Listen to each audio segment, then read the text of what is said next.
reference for the standardizations of uveitis nomenclatures. And as you see, there is anterior, intermediate, posterior, and biennial. So our concern today mainly on the intermediate uveitis. The other things that to be put here, it is usually an old terms that might be increasing the confusion about the intermediate uveitis. And this is where mostly the uveitis concern in the middle picture, that as you see the pictures of uveitis usually in the anterior hyaloid, vitreous cavity, and the peripheral retina, where the intermediate uveitis. All this is based on the experts experience, and they put it together and they classified the uveitis anatomically anterior, intermediate, and posterior. But if you look exactly where is the information per se, it is sometimes could be mixed between anterior, intermediate, and posterior. And this is just to demonstrate how it is.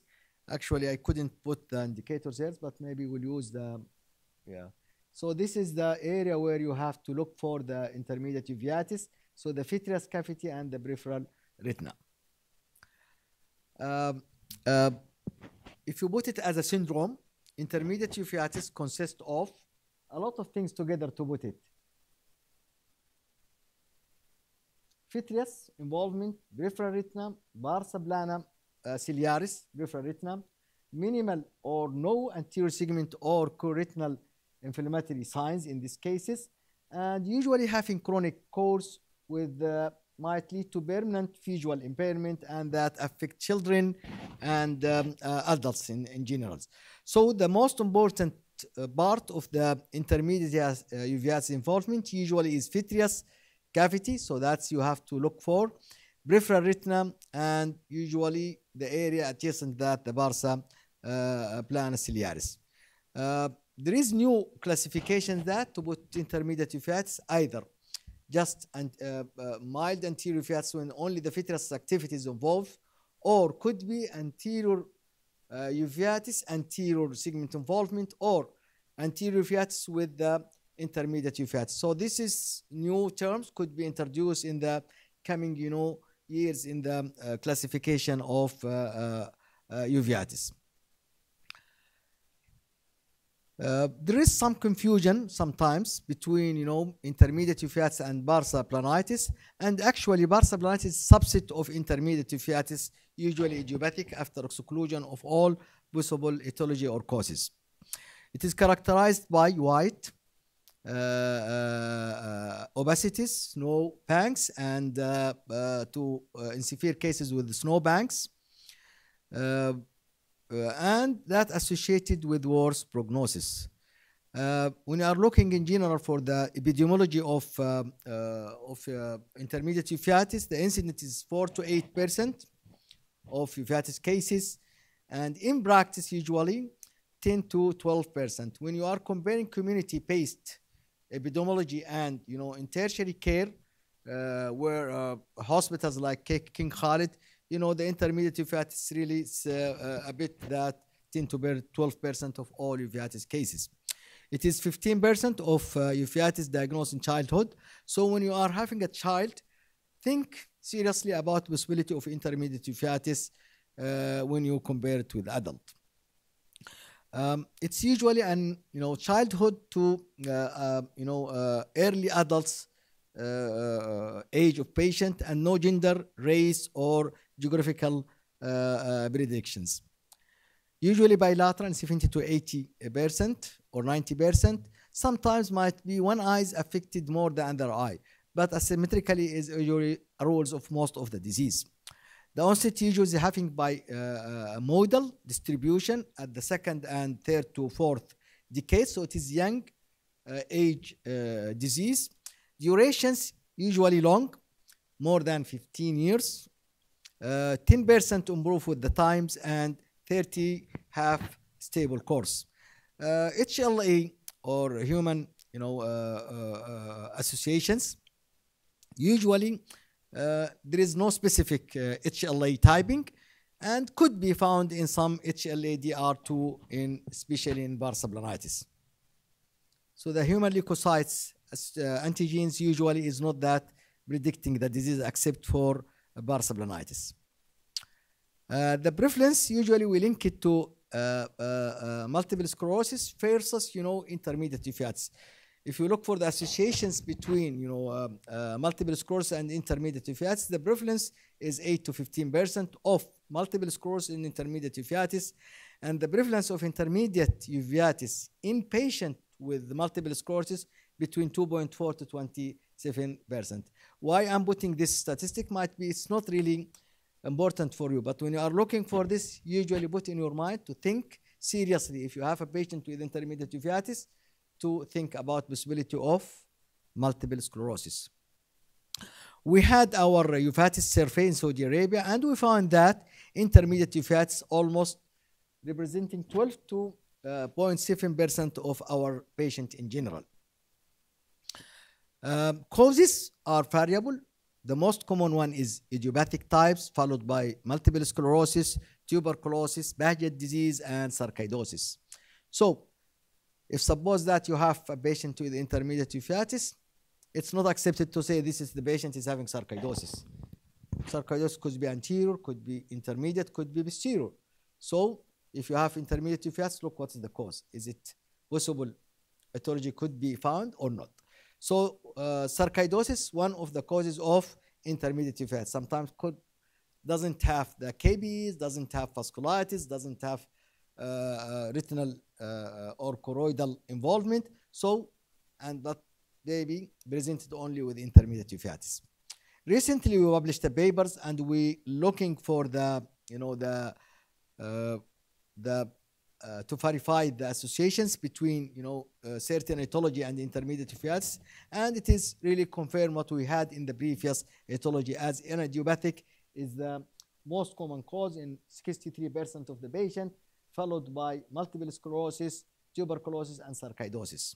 Might be if you travel to other areas like North American or Europe, might be the association it differ from what we have here. So it is geographical distribution of the disease. Symptoms, in cases of intermediate uveitis, usually having an insidious onset, but the most common symptoms, floaters and defective or blurry visions. So this is the most common. So if you have a patient, young patient, and presented with this, think about possibility of intermediate uveitis. Usually there is no pain or photophobia in these cases when you compare it with the anterior uveitis. So photophobia is not that unless there is severe intermediate uveitis with a spillover in the anterior segment. That's what we called it, anterior intermediate uveitis. So there is severity in the anterior hyaloid that could send the cells to the anterior chamber. Some patient might present it only with sudden loss of vision, especially in the patient that having chronic types of intermediate uveitis and suddenly they developed, vitreous hemorrhage. So that might be presented with sudden loss of vision. Sometimes they might having severe visual loss, especially with chronic cystoid macular edema or secondary glaucoma or posterior subcapsular cataract. Anterior segment involvement in intermediate uveitis, usually it's not that obvious unless in severe cases of intermediate uveitis, and sometimes might having mild with few small round KBs, as we see in this picture, as just only small. This is in the cases of mild types of intermediate uveitis. In cases of multiple sclerosis, sarcoidosis, or even though children, they might have a large pigmented mutant fat KBs, as we see in these pictures. So it's not unusual to have it with variable types of KBs, either small, intermediate, or even medium size or large. So don't just only ignore it. Intermediate uveitis could be presented with all these things.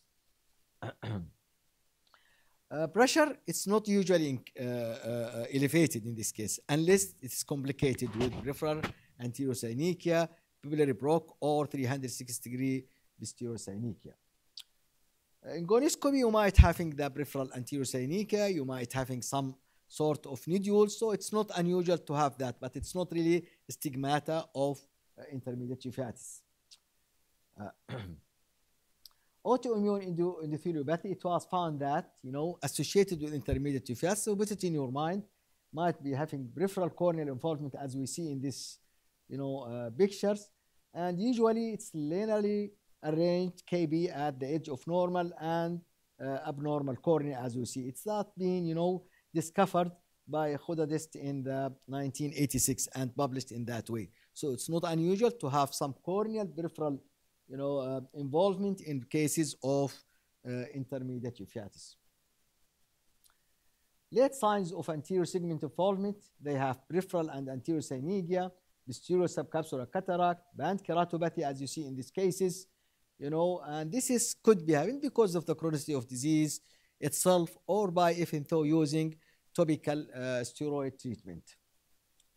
As you see that cataract, it's mostly posterior subcapsular cataract in 15 to 20% of the patient, glaucoma in 8% of the patient, and as I mentioned, that could be associated with disease itself or treatment in form of steroid.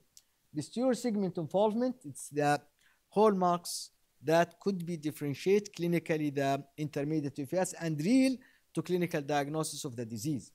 So vitreous inflammation infiltrate is must for any diagnosis of intermediate uveitis. You cannot diagnose intermediate uveitis without vitreous involvement.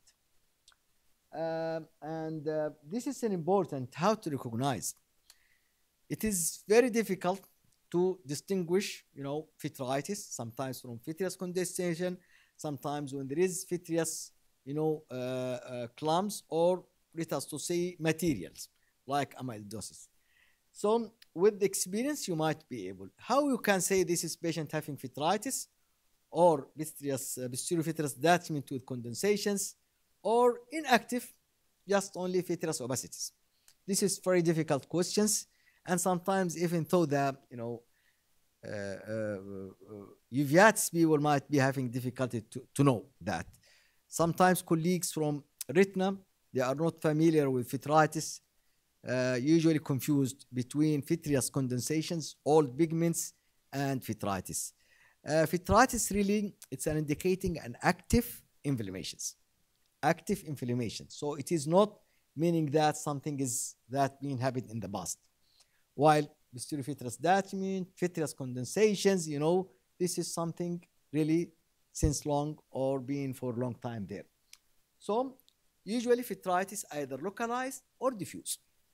First of all, what are the examples of localized vitritis? We can say toxoplasmosis. When there is retinochoroiditis localized, you might find just only vitreous involvement at that area in early stage of the disease. When it's coming late, it's getting be diffuse. While other disease usually, like Bahjat disease, usually they start to have diffuse vitritis. Sometimes these types of disease might be more severe to have some sort of posterior hypopia. So that's important. You will never have vitritis without anterior chamber reactions. And you cannot have vitritis without even though some sort of fluorescein angiography finding. So vitritis usually associated with some choroidal, diffuse leakage. If there is nothing, think about that. This is not vitritis, just only vitreous condensations or posterior vitreous detachment. Sometimes, patient with retinitis pigmentosa, maybe Dr. Salam Hayes know that this patient might having vitreous condensations, might having vitreous files, and could be confused with intermediate uveitis. Look carefully just in the back of the, in the anterior hyaloid, just behind the lens, and look for lacunae there. The cells of vitreous usually in the, in the vitreous gel, it's not indicating vitritis. But look for the lacunae and then you can see, calculate the cells. One more things, look for the associated other signs to say that's vitritis not. Look for retinitis, look for retinochoroiditis, look for vasculitis, look for optic nerve involvement. All this could help you to say this is vitritis or not. This is the way that we say. See that how much we can see, but it's not details as we see in the left eye. So based on this view, we can categorize or classify or grading the vitritis.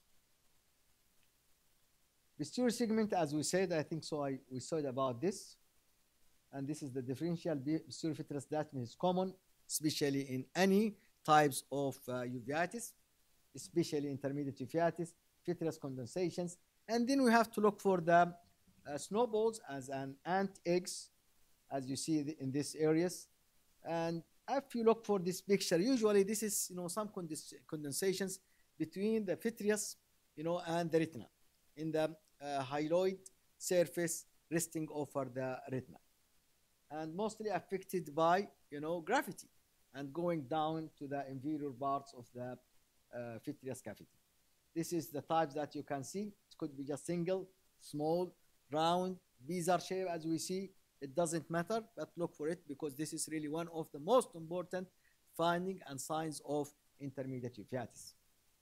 Sometimes could be confused with other findings, like when we have an indigenous endophthalmitis, might be having some candida albicans like vitreous ossification, and that's important to differentiate because the treatment is usually different. It's another type. As you see, this is very severe form, and you might find it on barsablanitis, or even though in cases with severe Bahjat disease as posterior hypoipen, we can call it. Snowbanks, another signs of intermediate uveitis, and actually it's more common in barsablanitis, and this is mostly at the barsa plana. This is need to be ruled out with peripheral scleral depression to make sure about it. Now days with wide field, it could help you, but I would encourage any one of you that having cases of uveitis and thinking about possibility of intermediate uveitis that chronic in nature, just only make peripheral retinal exams with scleral depressor and look for the periphery. It might be the key points to diagnose the disease itself. Another just only fuse. Sometimes it's that severe enough to just only ask patient to look down and you can see that snow banking. But nowadays with the multimodal imaging and wide field, it's easy to look for that. Peripheral vascular changes is another important signs that you could find it in any patient with intermediate uveitis, and for me it's mandatory. If I'm seeing patient with the possibility of intermediate uveitis, look for the vitreous, then I would like to look for the periphery and look for peripheral vascular changes. As you see here, it could be just only simple vasculitis scaffing, could be just only vascular sheathing, and sometimes could be just only an late stage with just only sclerosed blood vessels. So look, could be associated as well with snowballs in some cases. It is usually in 5 to 10% of the patient, 5 to 15% of the patient, and could be multiple. Yeah, this is the ways that we look. As you see in this, pictures here, if you look just only for the posterior pole, it shows just only normal disc. What I'm doing. When you look just only for the posterior pole with your 90 lens, you see that normal disc, the macula is not, so might be passed as normal, although this patient might having chronic type of intermediate uveitis. If you look carefully, the view is not too much clear as you adequate. So here I'm trying to start to think about the possibility of vitritis. If you look for the picture in your left hand in the second row, you can see that there is snowballs, some areas of atrophic. This is where the earlier part of the snowballs were active, and at the resolution period, it's ended by scars or retinochoroidal atrophies.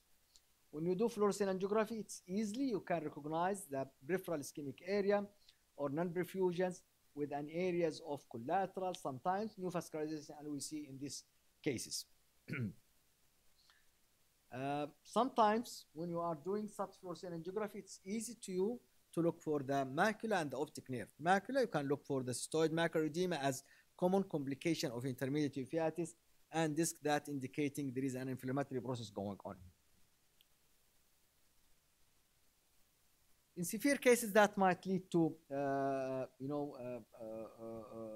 new vascularization. that as a result of ischemia that might cause vitreous hemorrhage, especially in children, and such cases that important to put eyes on. This is some sort of patient that presented with peripheral neovascularizations secondary to chronic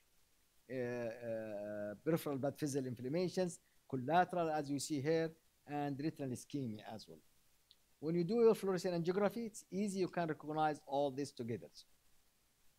Optic nerve head neovascularizations, usually associated with the activity of the disease and exacerbations. Usually they are responding very well to the treatment systemically. And as you see here, this is need to be careful to look for it. The neovascularization in this cases, usually it's not the same as that we see in retinal vascular occlusive disease like diabetes, hypertension, central phenocrusion. Usually it is starting in the activity when we do fluorescein angiography. It's not having the same characteristic of that you see it in the usually I can say this is more towards telangiectatic blood vessel rather than to be neovascularizations. But put eyes on because some cases might be lead to retinal hemorrhage. Associated signs when you look for this neovascularization, look for the fluorescein angiography. You see that diffuse leakage because of disruption of blood-retinal barrier. Macular edema is one of the most common, sequences of intermediate uveitis in 28 to 50% of the intermediate uveitis cases, and can be seen clinically with your examinations. Usually can be appreciated. It's more likely in more chronic cases and might lead to permanent visual loss if not treated on time because of photoreceptors, damage and atrophy. This is examples, as you see here. It's clinically very well appreciated. If you look in the center of the fovea, it is very thin and sometimes like, cystic changes in the fovea. In addition that, if you look for this patient is having as well hyperemic disc. Fluorescein angiography is helpful in diagnose cystoid macular edema in uveitis patient, and on that it can be graded in many types based on the fluorescein angiography. But nowadays we have the non-invasive test, the OCT that can easily detect macular edema, and even though it's easy, can show you all the morphological characteristic of that types of uveitic macular edema. I will not talk about this because there is a lot of things can be seen, can be given in this important of OCT and fluorescein angiography in assessment, evaluation, and monitoring of uveitic macular edema in intermediate uveitis. This is just another patient. If you see her, this is a patient who is presented with fluorescein angiography, but we couldn't see the the distribution of the uveitic macular edema as we see it in the previous case. But when you do OCT, it's easy. You can see cystoid changes. You see the thickness is increased, and there is diffuse macular edema in addition. So there is 3 or 4 types of uveitic macular edema in one just only test, and can help you to classify the type of uveitic macular edema or intermediate uveitic macular edema in this case. Here, this patient is having silent types of macular edema, cannot be appreciated by fluorescein angiography. Why? Because there is an ischemia, and there is differential diagnosis usually when you have some sort of dry type of cystoid macular edema. You have to put it in your mind. This is a patient with multiple sclerosis being chronic and lead to a lot of attacks of vasculitis ended by ischemic retina, and for that reason you cannot see definitely the usual leakage of the cystoid macular edema. Epiretinal membrane, macular puckers, cellophane maculopathy are really one of the complications could be developed in the chronic type of intermediate uveitis. As we see in these cases, you can see different types of maculopathy from one to one. Sometimes it's affecting the patient vision, and that need to be treated sometimes surgically. Disc edema or disc swelling. It's not unusual to be seen in patients with intermediate uveitis, especially children. It was found in 71% of patients before the age of 16 years, especially in cases that of intermediate uveitis that associated with sarcoidosis. Vitreous hemorrhage, you might find a child that having, intermediate uveitis with vitreous hemorrhage, or even though with retinal detachment. So vitreous hemorrhage in 3 to 5% of the patient, and most of the time associated with neovascularizations and traction on the retinal blood vessels, as you see in this patient. This is the types of, optic nerve neovascularizations with periretinal hemorrhage because of that. And this is in a patient with peripheral traction and oxidate. Retinal detachment in almost 5 to 17%, in general, and could be oxidative, could be, tractional, or could be combined type. Tractional lead to retinal holes and lead to combined of treatment of retinal detachment, rhegmatogenous plus traction retinal detachment. We have 4 types. Type 1 retinal detachment.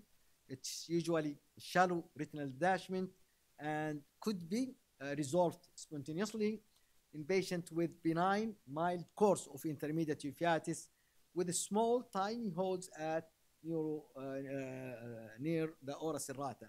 And this is that with your examination, careful examination, you might find some areas elevated. So this is one of the things that could be found in a patient with intermediate uveitis. Type 2 retinal detachment is usually having large dialysis of the periphery in the patient with mild to chronic inflammatory course of the disease. Type 3, usually it's rapidly progressing types, especially in patients with severe chronic intermediate uveitis. And type 4, usually they have total retinal detachment secondary to circumferential retinal traction. And usually this is in very severe active disease not responding to treatments. Late stage of any intermediate mild uveitis, it could be just presented with peripheral pigmentary changes, as you see in certain patients. They're having RB changing, RB hyperplasia sometimes, very, attenuated, sclerosed blood vessels, pale disc, and even though sometimes, very bad or very poor visual acuities. Causes are multiple, but usually put it in categories like, autoimmune disease or infectious or even sometimes masquerade. In case of autoimmune, we have to think about multiple sclerosis, irritable bowel disease, sarcoidosis, Fox uveitis, sometimes usually having a component with vitritis. So put it in your mind, this could be one of the disease that presented with, heterochromia, KBs, small satellite types with even though vitritis. Infectious are a lot, and among common causes that we have syphilis and tuberculosis. Masquerade, in cases of chronic retinal detachment, could be confused with intermediate uveitis, amyloidosis, and intraocular lymphoma. One of the most common, differential diagnosis of intermediate uveitis, especially in old ages.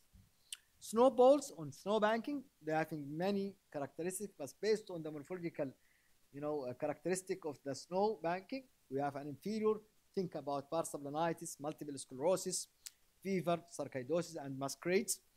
While circumferential, you have to think about sarcoidosis, while focal in cases of infectious and masquerade, infectious especially toxocara canis, and masquerade in cases of fever or ROB. How you can, having single or straightforward approach to intermediate uveitis. Usually it's based on your history and physical examination. As you are more focused on your history, you might you can have your roadmap for diagnosis. And definitely examinations. So what are the clinical assessment should involve visual acuity to give you, just a hint about the possibility of prognosis, slit lamp examination, intraocular pressures, and dilated fundus exam. It is a must for any patient of intermediate uveitis and uveitis. You cannot diagnose anterior uveitis without dilated fundus exam. You cannot diagnose, intermediate uveitis without dilated fundus exams. The workup is as any uveitis, with, directed by history and ocular exams. So CBC, differential, liver function test, renal function test, urine analysis are important as any type of uveitis. Then we have to look for, ACE level, because sarcoidosis could be one of the causes. Chest X-ray, adult or old patient CT scan is preferable. Tuberculin skin test, it's okay, but nowadays starting to replace it with the quantiferon test. Syphilis should be ruled in any patient, not just on intermediate uveitis, any type of uveitis. As a statement, intermediate uveitis has been described in association with several systemic disease when you compare it with any other types of uveitis, anterior or posterior. The initial diagnostic evaluation should serve to exclude masquerade syndromes and infections. Why? Because this is usually life-threatening, and the infectious could be affected by the treatment of non-infectious type of uveitis. The laboratory workup can be expanded based on the history and physical exam. So we are not doing just battery of lab tests, because this will not help, usually confusing rather than to be helping in diagnosis. Fluorescent angiography, it's helpful a lot in this patient, especially to discover macular edema, neovascularizations, peripheral, activities of the disease, if there is any things cannot be seen clinically as well. Especially in types of vasculitis, it's important, especially in the peripheral retinal blood vessels. It's helpful to say staining, leakage, and can help you if there is an activities or not, especially when the vitiligo is not that obvious. And neovascularization, as we mentioned, this is a patient with optic nerve neovascularizations. With the fluorescent angiography, it's very clearly, you see that the early staining and minimal leakage. And that's, I told you, because, neovascularization in the uveitis differ from that one. We have it on retinal blood vessel ischemia or occlusions. This is macular edema with diffuse leakage and focal vasculitis, as you see in this patient. Blood retinal barrier, defect and disturb in patient with intermediate uveitis. One of the most important thing that we have to look when we are diagnosing patient with intermediate uveitis. Another examples, ultrasound is important when there is medium, opacities that cannot helping us to examine clearly the posterior part of the eye, the peripheral retina, so that especially in case of vitreous hemorrhage, when there is an ossified vitreous or debris, cyclitic membrane, like what we have in the ultrasound, could help us to look for these membranes, cataract, and important to document the extent of the vitreous debris, retinal detachment, and cyclitic membranes. Sometimes it's extending of the effect of this ultrasound and help to show us, the choroid, peripheral lesions, choroidal effusion or thickening, and sometimes there is associated scleritis. OCT is really important, as you know, that's non-invasive, highly sensitive, types of exams for the eye. It can detect presence of cystoid macular edema and major macular thickening, and even though through that we can classify types of macular edema in uveitis and intermediate uveitis in particular. It can help us to show, the response of the macular edema in uveitis and intermediate uveitis. Is that responding, increasing, or decreasing? As well, can help to show up the epiretinal membranes and if there is a traction or not. This is a patient, as you see, having macular edema in intermediate uveitis with high, macular thickness, 800 in both eyes, young child. What are the most important consensus in the treatment of intermediate uveitis? Visual acuity is important, where we are treating any patient with intermediate uveitis. Extensive neovascularization of the peripheral retina, important, but this was in the past before we have a lot of new medication like systemic immunomodulatory and biologic that help us to not to reach this stage of the disease. Extensive vasculitis, really, that's one of the most predicting factors and can be help in the predicting the disease and even though the aggressive treatment or even though the prognosis. Severe frailties, early and aggressive treatment is more effective, especially in the moderate to severe types of intermediate uveitis. In the past, we have Kaplan, regimen that could be used to treat patients with intermediate uveitis, starting with posterior subtenon injections that been escalated to oral, and cyclo or cryotherapy to immunosuppressive medication. But nowadays we have, modified Kaplan, regime that starting with topical steroid together with the regional steroid if the anterior segment inflammation is more than the posterior segment, oral non-steroidal in certain cases, but actually this is not usually the method of treatment, but could be an adjunct treatment. Topical non-steroidal, it's helpful in the treatment of cystoid macular edema or uveitic macular edema related to intermediate uveitis. Systemic steroid could be helpful, but we need to use it only in the early onset of the disease to prime, and respond later on to the non-modulatory or modulatory things like, immunosuppressive medications. But in children, we have to use it with cautions because that might lead to a lot of side effects. Immunosuppressive treatments is really unhelpful. And in cases that, I will add for this is, biologic, but be careful when you are using biologic in intermediate uveitis because, intermediate uveitis could be highly associated with multiple sclerosis. And using TNF inhibitors in this patient, it might be, aggravate the myelinated disease. So be careful, make sure that you rule out the possibility of associations of intermediate uveitis with multiple sclerosis when you are going to treat any patient with Humira or infliximab. Peripheral retinal cryopexy or indirect laser, especially in there is extremely in a patient that with peripheral, non-perfusions and that might affecting and progressing, you might do some laser. Cryo is rarely used because it's an aggressive, type of treatment, so are not used, and that could be lead to increase even though the intraocular inflammation. Barca plana vitrectomy is one of the helpful, method to treat patients with intermediate uveitis and show that there is a lot of patients that are responding very well after vitrectomy, especially for reluctant or non-responding patient.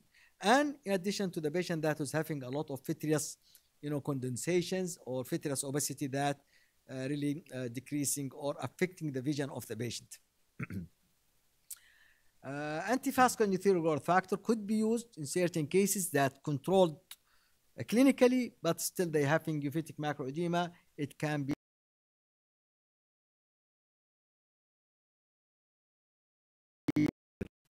some of them they put their lenses, when they are looking, okay, this vitreous, I know this patient is having a lot of cells which turn it to be organized vitreous hemorrhage, decoagulated blood.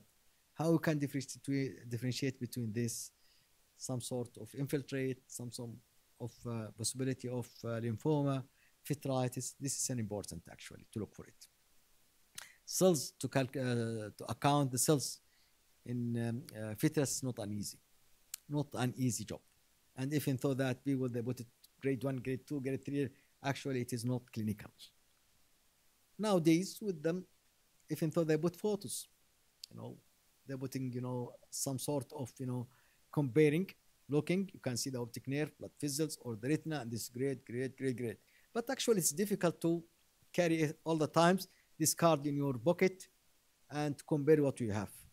But actually, your eyes, the one that can usually say, this is vitritis, real vitritis, severe, mild, moderate, and so on. Like this is what I would like to tell you, and this is the key points for diagnosis of any case of intermediate uveitis. If there is no any questions, we can say thank you for your attention and see you inshallah soon.